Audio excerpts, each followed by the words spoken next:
Grazie. Salvatore Architravo, buongiorno. Buongiorno, Salvatore. buongiorno Gianni, buongiorno a tutti. Ma quanto sei stato contento che stamattina ti ho chiesto di parlare di Franco Ricci, un altro dimenticato della grande storia della canzone. Ma a parte che era un signore, anche perché ha frequentato tantissimo la famiglia. Quindi poi a Firo Cafetiere non ha cantato la prima volta Franco Ricci, è stato di Alberto Amato, grande... Io amo Alberto Amato, ricordati che la mia canzone preferita è Mallunara. Franco Ricci invece è stato il primo interprete di Carcerato e di Vierno. E di Vierno, e questo l'aveva azzeccata. A figlio lo Cafetiere ha giù sbagliato e ti chiedo scusa. No, ecco. Però Franco Ricci, secondo te, perché poi è stato un po' dimenticato? Ma perché cantava un po' troppo pieno di barocchismi? No, allora, premettendo che Franco Ricci veniva dal Conservatorio di San Pietro a Maiero, dove si è diplomato nel 1940, e dal San Carlo, quindi teneva sta voce un poco dicevano Capatanella Gan. Capatanella, no, voglio, è troppo bella la voce Capatanella Gan. Ma do, che sarebbe così, voglio, come stai, voglio questa caratteristica.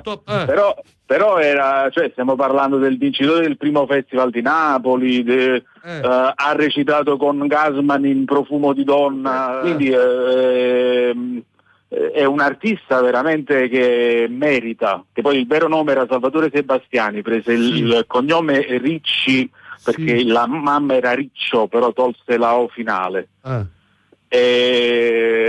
Ma perché secondo te poi non se ne parla più? Io perciò ne sto parlando, che voglio che i ragazzi lo conoscano.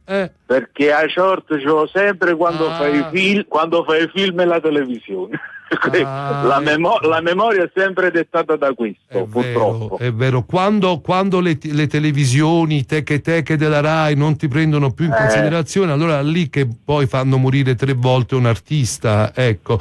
Però Salvatore, vi ricordo sempre Salvatore è un nipote Mario Trevi, secondo te come ha arricchito? Io poi l'ho conosciuto Franco Ricci, io sono stato in braccio a Franco Ricci. No, dico, che cosa ha aggiunto Franco Ricci alla canzone napoletana? Probabilmente la scelta di alcuni pezzi memorabili come Vierno, che poi è rimasto nella storia. Ma Franco Ricci era un passaggio tra l'interpretazione lirica e quella popolare, perché vabbè, un po' anche come Nunzio Gallo, no? Sì, Gallo però era più baritono, era più colore scuro, mentre Ricci era più di testa.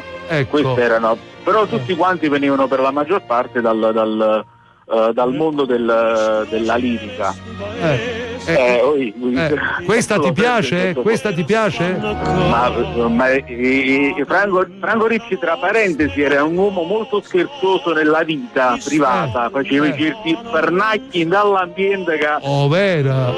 Proprio a livello di quelle di Edoardo nel film. Aspetta, sentiamone un po' insieme, così ti faccio emozionare.